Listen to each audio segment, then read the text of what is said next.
Same, pero iba. We are 106.7 Energy FM Pangga. Huwag mo sabihing radyo, sabihin mo Energy! Good morning Luzon, Visayas at Mindanao, Metro and Mega Manila. Siyempre good morning din sa napakaganda, napaka-sexy ang babaeng late pumasok. Hindi ako late. DJ Lindsay, good morning. Good morning, baby Toby. Bakit ka late? Hoy, hindi ako late. Excuse me, nadaan ako. Yung totoo. Ang hina ng monitor doon sa likod, hindi kita naririnig. Naku. Oo nga. Style mo, bulok. Hoy, ang kapal mo. Naku. Mas bulok si ano. Sino? Sabihin mo, name drop. Ayoko. Name drop. Naku, wala ka pala, mahina ka pala. Ayoko. Ay, oo, mahina talaga ako. Hindi naman kapintasan yung pagiging mahina. Sometimes it'll be your strength nga eh. Sige. Okay. Lumusot ka na. Hi, good morning sa taong naka-green ngayon. Oo nga, naka-green ako ngayon eh. Alam mo bakit? Kasi green-minded ka. Wow, salamat ha. Abir. Ayoko nga. Alam mo, ako yung lalaking hindi green-minded. Wala akong kabastusan sa katawan. Hindi ako nanunood. Nang ano ba? Ha? Nang? Yun. Sino ba nagsabi? Nasabi mo green-minded ako eh. Parang gano'n na rin yun. Nangunguna na naman po siya. Mga kababayan. Yung talaga, advanced thinker tayo, advanced tayo mag-isip. Kaya hindi ka pa nandoon, andoon na ako. Hindi ka pa, wala ka pa doon. Nakarating na ako. Papunta ka pa lang, pabalik na ako. Baliktad pala. Yun na yun. Kamusta naman bang araw mo? Nakatulog ka ba? Nakatulog naman ako. Kaso nga lang, ayun nga, yung kuryente ko nga. Ano na naman? Tumigil na naman. Bakit? Hindi ko nga alam eh. Namatay yung electric fan ko. Ay. So, init na init ako. Bakit namatay Hindi multo ha. Hindi multo. Baka may something. Hindi ko alam. Pero ayun, ang nangyari. Kaya pala nagigising-gising ako noon. Around 10:40-ish. 40-ish. So ayun, nagising ako noon. Tapos pawis na pawis talaga ako. Oo, ang dami kong pawis noon. Naka-birthday suit pa man din ako noon. Diba? So yun, tumayo ako. Nagsuot ako ng pants, diba? Tapos pinatay ko yung breaker. Tapos ayun, bumalik na. So may problema lang talaga. Ayan na yung matagal mong sinasabi. Akala ko baka kausapin mo yung landlord mo. Nakakalimutan ko eh. Ano ba naman, hindi mo ba alam number niya? Hindi mo ba alam yung messenger niya? Kaso nga lang nakakalimutan ko nga. Dapat nung oras din na yun, minessage mo na agad siya. Mababasa niya naman yun pag gising niya. Kasi kapag naghawak ako ng cellphone ko, mawawala yung antok ko. So I have to choose, di ba? Sige, yung paulit-ulit na mangyayari yung pagwala ng kuryente mo o yung panandali ang pagkawala ng antok mo? Di yung mas pipiliin ko lang pansamantalang mo hindi mawawalan. Bakit? Kasi mahirap nga talagang makatulog eh. Ay naku, dami mo talagang mahirap ako sinasabi makatulog sa buhay. kapag nagising na yung diwa ko. Ay naku. So kung gusto ko matulog pa ulit, hindi pa ako gagalaw ng kung ano-ano. Alam mo, minsan mas magandang unahin mo yung pangmatagalan kesa sa kaligayahang pang short time lamang. Alam mo kasi, kapag ikaw ay nag-cellphone, may radiation yun. Tapos yung radiation na yun, nakaka-uplift ng kinemerot mo. Ng kinemerot ka dyan. Sinasabi ko sa'yo, baby Toby. Basta yun na yun. Nakakawala, nakagising. Yung cellphone. So ayun, imbis na hawakan ko ng matagal yung cellphone ko, mag-chat pa, di ba? Di natulog na lang ako. And girl, pagod naman ako. At wala naman akong tulog pa rin noon. Anong oras ka na naman bang umuwi? Maaga naman ako umuwi this time. Pero syempre, kailangan ko ng tulog, girl. Sige na diba? nga. Ano mas pipiliin ko? Tulog o ano? Eto na ako sa tulog. Ay nako, tulog is life to you. Pag Siyempre ikaw naman. Pinigyan ka ni Lord ng Ay, wag naman gano'n. Wag naman. Pangmatagalan Huwag tulog. naman pamatagalan tulog. Gusto ko pa magising din naman. Ginagawa mo dyan sa buhay mo? Hindi naman sa ganun, no? Pero syempre, minsan ka lang naman makatulog ng lubos-lubusan, di ba? Ayaw pang, di ba? Oh my God. Samantalahin. Which reminds me, alam mo ba na ang sabi po ng mga opisyal natin sa gobyerno, lalong na sa pangkalusugan, para sa mga babae ngayon daw pong summer, mas mas magiging healthy po tayo dahil nga syempre sobrang init, tagtuyot. If kapag matutulog tayo or kapag nasa bahay, ay hindi na tayo magpapante. Uy! Siyempre, ang laki ng ngiti ng mga asawa. Yes. Sinabi niyo, partners. Pero yun daw ang sabi ng ating mga opisyales pagdating sa usaping pangkalusugan. Ay, Para kasarap ngayon magkaroon ng ka-live-in. Wag na daw magpante. O di ba parang yung mga lalaki lang din. Para naman bago yan. Ang totoo naman ng... Actually, gano'n naman talaga katotohanan ng buhay pag nasa bahay naman ng mga babae, hindi na nagpapante. Ikaw ba nagbe-brief ka ba? Aba, hindi. Kapag sa bahay. Real talk lang, di ba? Mas presko kasi. Birthday suit pag natutulog ako. Ano yung birthday suit? Hindi mo alam yun? Hindi. Paano ba sinilang dito? Paano ka sinilang dito? Ano ba yun? May damit ka ba o wala? Wala. O, edi yun, birthday suit.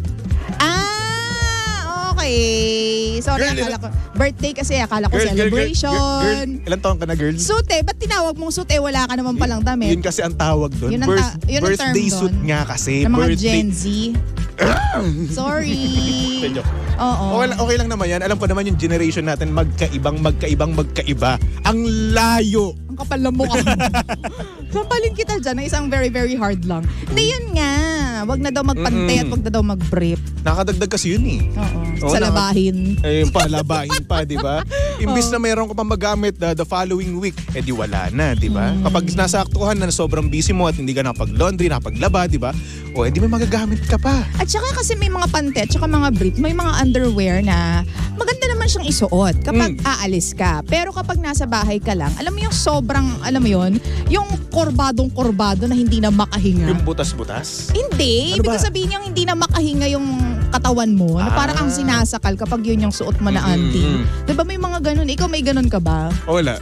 Na brief? Wala. Ayoko kasi nung ganun tinatapon ko ni. Kapag maliit sa akin. Talaga? Oo. Tinatapon mo na agad? Hindi ka komportable. Oo, pero protektado tsaka secured na secured, di ba? Yung... Hindi naman. Hindi, ibig ko sabihin, yung hulma niya, Bakit? Hindi, yung hulma niya, tsaka alam mo yon, protektado talaga, tsaka secured talaga. Alam mo yon, kasi perfect fit siya. Alam mo yun? So, perfect siya kapag aalis. Pero hindi masyado gustuhin isuot pag nasa bahay lang. Actually, kasi dapat kapag nasa bahay ka, komportable ka di ba? Oo, di ba? Alam mo, kahit ako umaalis, no, sinusuot ko pa rin yung mga butas-butas ko. Pag umaalis? Oo. Talaga? Bakit? Okay lang komportable naman kasi Oo. Tsaka masarap kaya yun sa legs, sa butt cheeks, di ba? Shorts yan ha? Kaya yung mga boxers. Boxer briefs. Oo. Ganun. Totoo. Ang sarap kaya. Oo. Komportable ka, di ba? Diba? Alam mo, wala naman masama sa magsuot kayo ng botas-botas o hindi naman kayo bacon As long as na hindi nyo naman pinapakita yung bacon. Oo. Di ba? Kayo lang di naman nakakaalam niyan. Kung may jowa kayo, siya lang di naman nakakaalam niyan, di ba? Huwag kayong mahihiya, nako. Yun nga lang kasi baka mamaya, 'di ba, lumabas ka ng bahay na ganun yung auntie mo, tas biglang may mangyari sa iyo, 'di ba? O di makikita pa ng mga medical legal na, uy, bacon na yung niya. Kawawa naman siya. At least 'di ba may nasusuot ka. Sabagay. 'Di ba? And kaplastikan yung pag sinabi lang hindi sila nagsusuot ng ganun. Oo naman. Ikaw nagsusuot ka ng ganun? Ng bacon? Oo. Isa ngayon, meron pala akong isang pante na ganyan. Oo. Di ba? Lahat tayo hindi may ganun. Hindi naman bacon, loose thread. Loose thread. Yun na talaga ng mga babae, loose thread. Oo nga, minsan nahihiya nga ako pag nagpapalaundry ako Pinapalaundry ko rin kasi yung mga boxer ko So, andun yung butas ang laki. Pinapalaundry mo yung boxers mo? Bakit? Ba't hindi mo nalang kusutin? Personal yun. Ano naman? Tapos makikita nila butas yung boxers. Ayun nga Nakakaloka ka. Kasi meron pa rin kasi yung underwear na na bacon na nga. As in, sobrang bacon na niya. No. To the point na tinitiklop ko siya. Para sumikip. Alam mo, ang trick dyan minsan, kumuha ka ng lastiko. Tapos doon mo puluputan, yung medyo konti na. Yun nga, ako yung matindi. Hindi na ako kumukuha ng ganun Oo, tinutupi mo na lang. Tinutupi ko na lang, tapos may butas pa yun sa ilalim. Ano ba yan? Pero kasi nga, lusot tayo dyan since summer naman. Yes. At ang presko kaya nun, ha? Yun nga lang, baka mamaya mahulog yun habang naglalakad ka. Hoy, may mga ganyan, ha? Hindi, kung masikip naman yung yung pants mo, di ba? May sintron ka naman. Hindi yan bababa. Yun nga, yan. Yun nga ang problema. Minsan, di ba, masikip nga yung pantalon mo, tapos yung boxers mo, luwag-luwag naman.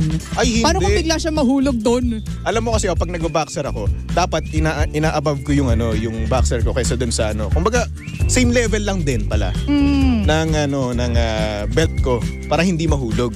So yun yung nagpapasikip. Brain, di ba? Di ba? Pero may mas madali dyan. Ano? Bumili ka nga ng boxers na sakto lang yung fit. Yung hindi loose thread, yung hindi bacon. Alam mo kasi yung mga lalaki, no, kapag kaya pa naman, kapag pwede pa naman, hindi kami bibili niyan. Totoo naman talaga yun. Ganyan mga lalaki. At kung may bibili man yan, yung mga mahal namin sa buhay. Dapat, ba't tinaasa ninyo sa mga mahal nyo sa buhay? Kung mahal nyo talaga kami, bibilyan nyo kami ng boxer. Ay, pero totoo yan ha. Love language yun ha. Yung pagbili para sa mga gifts kasi, di ba? Yes. O kami naman, love language din naman namin, bibili kami ng napkin nyo. Ako kaya bumili nun. Oo naman. Wala lang. Bakit? Oo nga, tama. Ng mga lalaki ganyan, minsan inuutosan natin. Bumili ng ano. Tapos hindi nyo man lang na-appreciate. Pads naman, wag naman napkin. Grabe ka naman. Ganun ba tawag doon? Pads. Anong pinagkaiba nun? Wala lang. Mas social. Mas maganda lang pakinggan yung pads. Alam ko pa may kakaibahan. Pads. Ganyan. Yun. At pa ha, ang karugtong talaga nung chika ko na yon. Yung mga estudyante at saka mga teachers ngayon, pinapayagan na sila magsuot ng mga damit na komportable kahit hindi na sila mag-uniform. Kasi nga naman yung presko. Yung iba kasi, yung ibang uniform kasi may init naman kasi talaga eh. Di ba yung mga tela? Oo. Alam ko naalala ko noon, no, nung college ako, uniform namin dati, barong. So mainit talaga siya. Tapos meron pa akong Kumpanyero. Mukha kang kumpanyero nun. Girl, Catholic school yun. So kailangan talaga ganun. Okay. So ayun, meron pa akong isang uniform na ayaw ko talagang suotin. Pero meron no choice ako. Kasi kailangan kong suotin eh. So ayun, napakakapal ng tela nun. Kaya ayun, napakainit. Tapos babiyahe ka, no? Babiyahe pa ako nun. May pawis ka na pagdating mo sa eskwela. Excuse me, amoy baby pa rin ako. Anong trick dyan? Huwag mong isuot muna kapag magta-travel ka. Ako ayoko ng ganun eh. Bakit? Baunin mo na lang muna. Nagugulo yung buhok ko. Ang arte naman nito.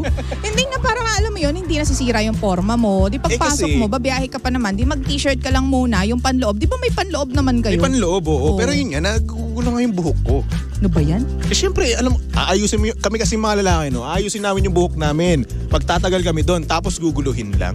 Ano ba yan? Ba't kasi big deal ang buhok? O kayo, pinalansya yung buhok nyo. Sabihin natin, kinano nyo pa, kinurl nyo pa. Kinulot nyo, guguluhin namin, okay lang sa inyo.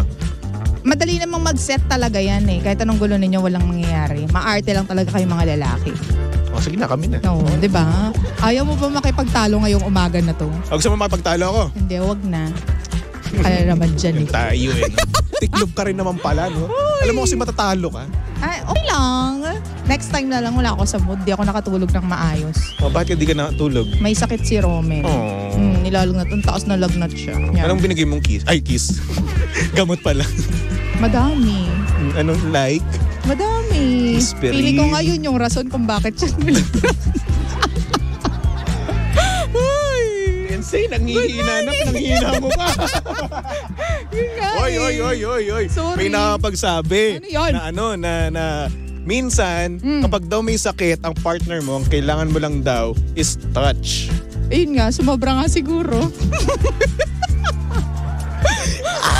Sorry po. Ganyan. Sana all. Basta hindi pag uwi niya kahapon, totoo to, Baby Tobs, pag uwi niya kahapon, masama na yung pakiramdam niya. Tapos, di kumain kami. Siguro hindi siya natunawan ng maayos. Tapos, dumiretso na sa lagnat. Ganyan. So, tapos yun. Sana pag nagkaroon ako ng lagnat, may mag-aalaga din sa akin, may magsasabi sa akin, uminom ka ba ng gamot? Umuwi ka sa inyo, nandun nanay mo. Gusto ko iba. Diba? So may lalandi sa akin, di ba? Ang sarap kasi sa feeling nun, aminin mo, pag ikaw nagkakasakit, nagpapababy ka. Hindi naman. Nagpapababy, grabe ka naman. Inaalagaan ako ng kusa. Di ba? Hindi ako nagpapababy. Magkaiba yon. Ikaw kasi puro pagpapababy yung nasa isip mo eh. Gusto kong kiligin eh. Oo, tama. Gusto diba? mo nga kiligin. Kaya kahit kayang-kaya mo naman, nagpapababy ka. Siyempre naman. Diba? Alam mo, minsan lang kayo nandito sa honeymoon stage eh. Ang daming viewers. Bakit? Hindi ko alam kung bakit. Siguro dahil dun sa rason kung bakit nagkasakit si Romel. Nagkalagnat si Romel. Hindi naman. Mainit din kasi yung panahon, hindi lang dahil dun. Kakaloka. Siguro kasama natin yan, pero ginusto niya rin naman yun. Sumusunod lamang ako. Sana all, no? Diba? Nakakainggit. Submissive. Wife. Kasi sa susunod na jowa ko, please naman bibihin nyo naman ako kapag may sakit ako. Oo, nakakaloka. Pero yun nga, mag-ingat tayo kasi I'm sure hindi lang yan nangyari kay Romel. May mga pangga din tayo na ganyan. Diba? Na mahina sa init ng araw. Tsaka minsan, kapag kayo ay nasa trabaho, ang nangyayari kasi malamig sa inyong opisina, di ba? Tapos lalabas kayo, sobrang init. Totoo yan. Di ba? Ang nangyayari, ngayon lang. Malamig, tas init, malamig, tas init, di ba? So, magkakasakit ka talaga. Magkakasakit talaga. Tas hindi pa kayo nagva-vitamins. Di ba? So, kailangan talaga natin ng vitamina sa ating katawan. Sa shoutout sa mga hindi dyan nag-vitamins, mag-vitamins na tayo. Okay? Diba? Hindi, importante yan, lalo na sa ngayon, kailangan malakas yung sistema natin. Kaya dapat lagi kayong mag-MX3. Yan, tunay, natural at original. MX3 lang yan. Yun lang. So, yan, mag-ingat po tayo. At syempre sa mga nag-aalaga po sa mga may sakit o mga not feeling well ngayon, dapat maganda rin yung kalusugan po ninyo para hindi naman kayo yung mahawa. Yeah. So, alam mo na. Alam mo na ha. Kapag ikaw bumabahing na dito, umuubo na dito, ayoko na sa'yo. Hindi naman yan. Matagal naman akong, in fairness naman sa akin, hindi ako basta-basta nakaka-catch ng cold. Alam mo, nung nagkaroon ako ng COVID, nag-positive ako nun, doon humina yung immune system ko. Ay, mahinang nila lang ka naman talaga. Wow. Ay, wow. Salamat ha. Hindi nga. Hindi kasi nung nagka-COVID kasi ako, parang doon nagsunod-sunod yung yung lagnat ko. Kasi usually kasi nangyayari, 2 years hindi ako nagkakalagnat. Tapos magkakalagnat lang ako isang araw lang. Isang gabi lang, tapos kinabukasan wala na yun. Di kaya nabati ka lang? Sino mo babati sa akin? Ano ba kasi ang scientific proof nung pagbati na yon? Minsan. Tapos, kapag nabati ka, sabihin, lawayan mo to si ganito. Ano meron sa laway? Hoy, there's so 2000 and late na. That's so Jurassic, kayo laway-laway na yan. Ayun nga, so ano scientific proof? Alam mo, minsan may mga bagay sa mundong ibabaw na hindi kayang explain ng science. Sige. Promise, itanong mo kay Kuya Ryan sa labas. Tulog na si Kuya Ryan. Oo, sinasabi ko sa'yo. Pero yun yan. Pero nakakano lang din. Ikaw lumaki sa Cavite, tapos di ka naniniwala sa mga bati-bati. Naniniwala ako sa ganun. Yung tita ko nga, nagtatawas nga siya eh. Pero sumalangit naman ang kanyang kaluluwa. Yan. Diba totoo, may mga pero yun nga, may mga ganun nga dun sa Cavite, no? Pero ayun, nagtataka lang din naman ako ngayon, ha? Kasi nung bata ako, naniniwala ako eh. Kasi sabi ng mga matatanda eh. Ngayon, nagtataka ako, ano meron sa laway? Hindi, parang yun. Para lang may marking. Marking? Tanda. Na hindi mo siya pwedeng batiin para hindi mabate. Mausog, ganyan. Nausog daw nito ni Gento, ganyan.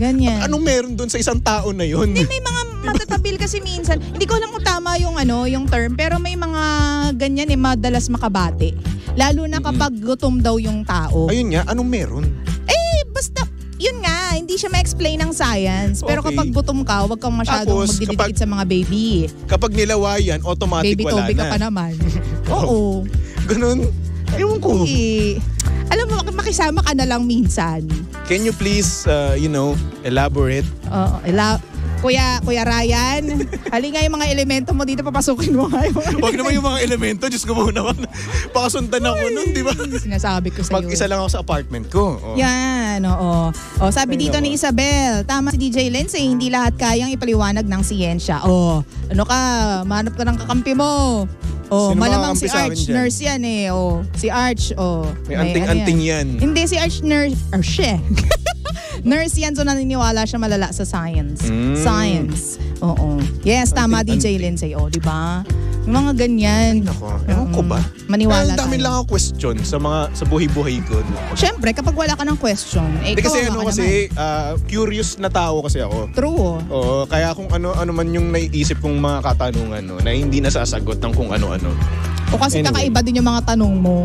Na bakit kailangan naman? Minsan hindi na kailangan tinatanong mo pa rin. Like for example, lang. Bakit nga ganyan? Ba't kailangan? Anong scientific proof? Ayun na nga, curious nga ako bakit ganun eh. Alam mo yung nanay mo yung tanongin mo. Nanonood ba yung mama mo ngayon? Hindi nag-a-attend siya ng Si Baby Toby po, ang daming tanong. Curious nga kasi ako. So ibig sabihin hindi ka naniniwala sa mga superstitious belief? Yung iba naniniwala ko.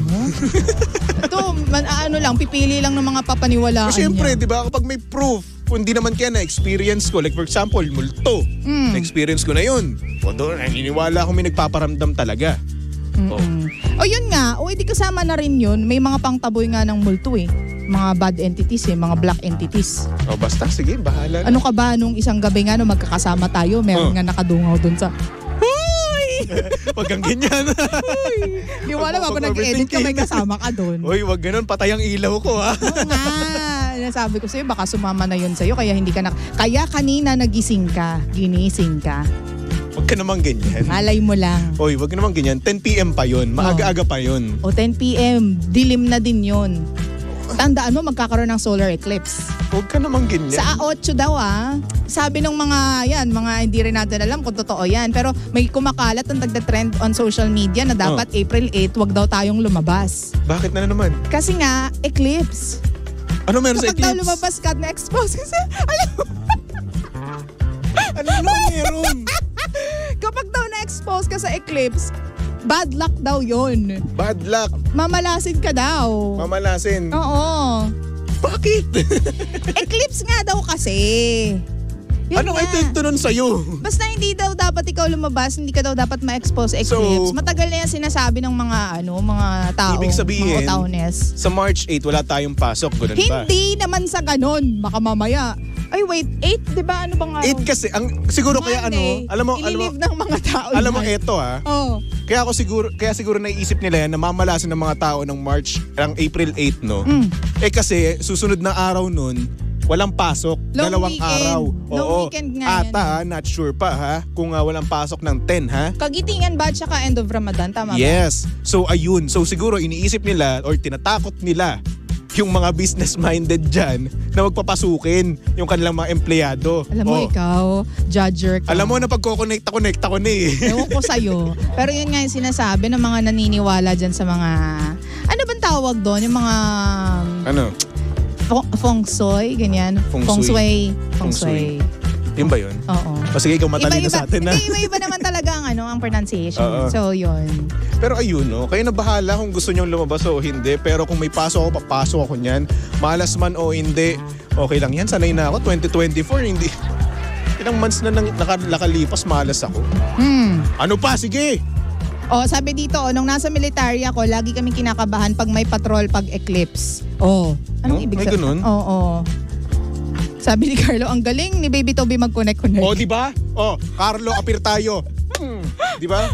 Tama, di ba? Hindi tayo sure dyan. Tama ako doon. So lalabas ka sa April 8. Siyempre, pag may pasok, wala naman akong choice May pasok naman tayo kahit diba? Kahit holiday. Ikaw hindi ka papasok? Hindi, may pasok tayo niyan. Di ba Monday yan Ayun nga Pero syempre, hindi ka dapat magpa-expose. Kita mo, anong suot mong brief ngayon? Bakit daw lagyan? Ito nga. So dapat, ito yung bago kong boxer. so dapat nga daw, hindi ka magpa-expose. Halimbawa, nasa papunta ka sa opisina o sa jeep o mag-taxi ka noon. Tapos diretso dapat doon sa pagbababaan mo doon sa entrance. So, ganyan, tapos pag-uwi ka na, bago ka sumakay doon sa cab, dapat sobrang tapat na tapat siya nung entrance na opisina mo para hindi ka ma-expose nga dun sa eclipse. Tapos sakto siya dapat nabababa dun sa harap ng bahay mo. Ganyan. So what if nagbus ka? Wala tayong magagawa dyan. Malamalasin ka, friend, for the whole year. Diba? So tanggapin mo na. Diba, anong connecta kasi nung eclipse na yun sa buhay mo? Naku, basta. Alam mo, naniniwala kasi ako, no? Isisend ko sa'yo mamaya ikaw yung link. Ikaw mismo ang gumagawa ng fortune mo sa sarili mo. Oo, pero naniniwala din ako na may mga tumutulong sa atin na hindi natin nakikita. So kung naniniwala ka doon, naniniwala ka sa Panginoon. Oo naman. Dapat siya lang. Sa kanya ka lang dapat naniniwala. Hindi sa iba. Naniniwala nga ako doon. Pero sino bang gumawa ng moon, stars, ng sun at ng mga iba-ibang planeta pa? Ay basta ako naniniwala. Hindi ako mamalasin. Lalo pag lumabas ako dyan, so swertihin pa ako. Sino gumawa ng mga planeta In sa tingin Jesus' mo? name. Amen. Sino gumawa ng mga planeta, ng mga stars sa tingin mo? Hindi, basta yun na yun. Kita mo, ayan, sinasabi ko sa'yo. So, malay mo siya din talaga yung... Tama na, wag na tayo magtalo. I quit. Yun na nga. Anyway, mga pangga, susunod na ang napakaganda, napaka-sexy DJ Lindsay para sa programang Lihim ng Liham. And of course, nakasama mo at nakalandian ng hot baby boy ng radyo. Walang iba kung hindi si Baby Toby. At syempre si Baby Toby ay pwedeng-pwede yung stock sa lahat ng kanya social media accounts. Hanapin nyo lang Baby Toby 1067, okay? Okay. So anyway, pangga magbalik tugtugan muna tayo. Ay wow, pa-spray pa. Nakakahiya naman. Sorry Hindi effective. Pumuntok lang dito sa estasyong same pero iba. We are number 106.7 Energy FM. Pangga, huwag mo sabihin radyo. Sabihin mo